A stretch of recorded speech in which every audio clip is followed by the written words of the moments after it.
तफ्तीशी हकाम ने मीर अज़ाली के mobile data का रिकॉर्ड और फॉरेंसिक रिपोर्ट हासिल कर ली है, जिससे केस में अहम पेशरफ सामने आई। तफ्तीशी हकाम के मुताबिक 28 जुलाई की रात मीर अज़ा ने अपने एक दोस्त को मैसेज करके 3 करोड़ रुपए उधार मांगे थे और लिखा था कि वो शदीद मुश्किल में है और रकम की अशद जरूरत है। मोबाइल रिकॉर्ड से वाज़ेह होता है कि मीर अज़ा मुख्तलिफ लोगों के मकरूज थे। इलावा से वाक़ई की रात उनकी मंगेतर ने 3:10 से लेकर 3:50 तक मुसलसल मैसेजेस किए, लेकिन मीर अज़ा ने किसी का जवाब नहीं दिया। पुलिस का कहना है कि इब्तदाई मेडिकल रिपोर्ट में वजह मौत गोली लगना बताई गई। ताहम फैमिली इस पर मुतमईन नहीं और उनका दावा है कि जिस्म पर तशद्दुद और जलने के निशानात हैं। अगर फैमिली ने दरख्वास्त की तो दोबारा पोस्टमार्टम कराया जाएगा। फिलहाल ऑनलाइन टैक्सी ड्राइवर और लाश की इत्तला देने वाले शख्स समेत 15 अफराद के बयान कलम बंद करके वाक़ई की कत्ल या खुदकशी होने का बारीक बीनी से जायजा लिया जा रहा है।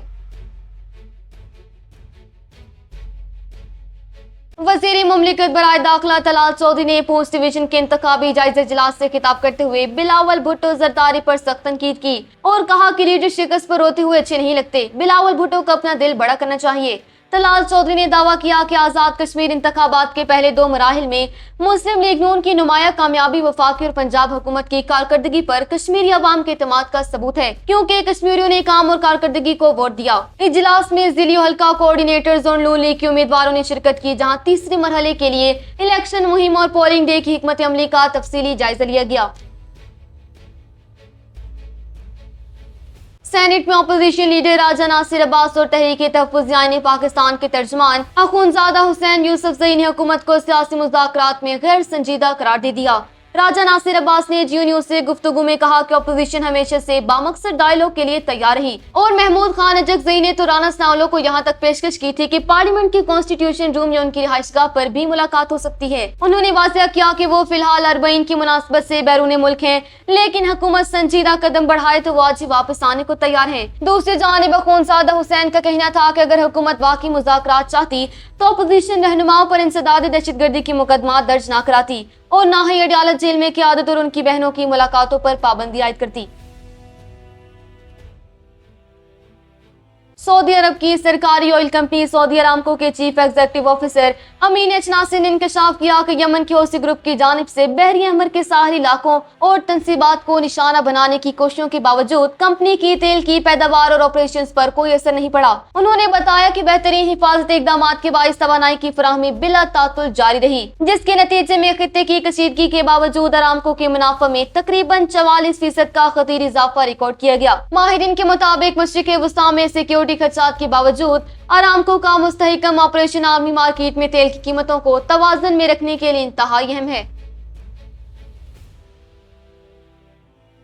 इटली के दारुल हुकूमत रोम में अमरीकी सरपरस्ती में लिबनान और इसराइल के दरमियान सरहदी और सिक्योरिटी अमूर पर मुज़ाकरात का 7वां दौर शुरू हो गया, जिसका मकसद फ्रेमवर्क मुआहदे पर अमल दरामद और कशीदगी कम करना है। ताहम हिज़्बुल्लाह के सरबराह नईम कासिम ने इन मुज़ाकरात पर शदीद तहफ़्फ़ुज़ात का इज़हार करते हुए कहा कि इसराइल के साथ बराह रास्त बातचीत लिबनान के लिए जिल्लत, शर्मिंदगी और मुसलसल समझौतों का बाइस बनेगी। अपने टेलीविजन खिताब में उन्होंने लिबनानी सदर जोसेफ ओन के गैर जानिबदाराना किरदार पर भी तनकीद की, जबकि ये दावा भी किया गया कि अमरीका और ईरान के दरमियान हालिया मफाहमत के बाद लिबनान पर इसराइली हमलों की शिद्दत में कमी आई है।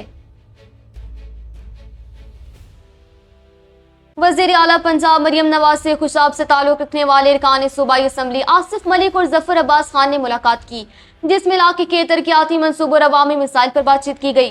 अरकान असम्बली ने मरियम नवाज को आज़ाद कश्मीर में मुस्लिम लीग नून की अवामी हिमायत हासिल करने पर मुबारकबाद दी और खुशाब समेत आज़ाद कश्मीर के लिए 10 इलेक्ट्रिक बसें फराहम करने के इक़दाम की तारीफ की। इस मौके पर मरियम नवाज शरीफ का कहना था कि कायद नवाज शरीफ की क़यादत में पंजाब और आज़ाद कश्मीर में अवामी खिदमत और तरक्की का सफर जारी रहेगा।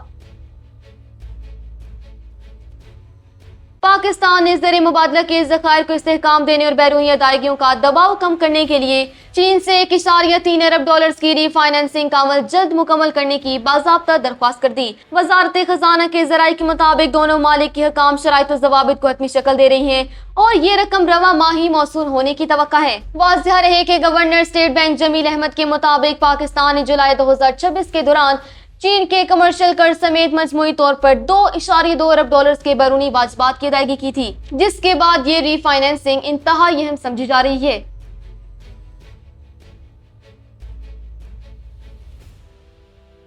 कराची में जुडिशियल मैजिस्ट्रेट जनूबी की अदालत ने सानिया गुल प्लाजा केस की समाअत करते हुए तफ्तीशी अफसर को 9 अगस्त तक तहकीकात मुकम्मल करके जामे रिपोर्ट पेश करने की हिदायत कर दी। समाअत के दौरान तफ्तीशी अफसर ने बताया कि 6 मुख्तलिफ इदारों से मालूमात का रद्द-ए-अमल मौसूल हो चुका है, जबकि सिंध बिल्डिंग कंट्रोल अथॉरिटी और वाटर कॉर्पोरेशन की रिपोर्ट्स का भी इंतजार है।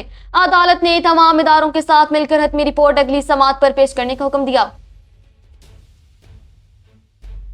पाकिस्तान टेली कम्युनिकेशन अथॉरिटी ने गैर कानूनी और गैर मुल्की सिम्स के खात्मे के लिए जारी मुहिम के तहत रवां साल के इब्तदाई 7 माह यानी जनवरी ता जुलाई के दौरान मजमूई तौर पर 18,38,679 सिम्स ब्लॉक कर दी। PTA के मुताबिक बंद की गई सिम्स में 6,91,000 गैर कानूनी, 9,03,000 से जायद फौतशुदा अफराद के शनाख्ती कार्ड पर चलने वाली और 2,44,000 एक्सपायर्ड शनाख्ती कार्ड पर रजिस्टर्ड सिम्स शामिल हैं। इलावा PTA ने मुल्क भर में 25 मुख्तलिफ छापों के दौरान 8,000 से जायद गैर मुल्की सिम्स बरामद करके 37 अफराद को गिरफ्तार भी किया।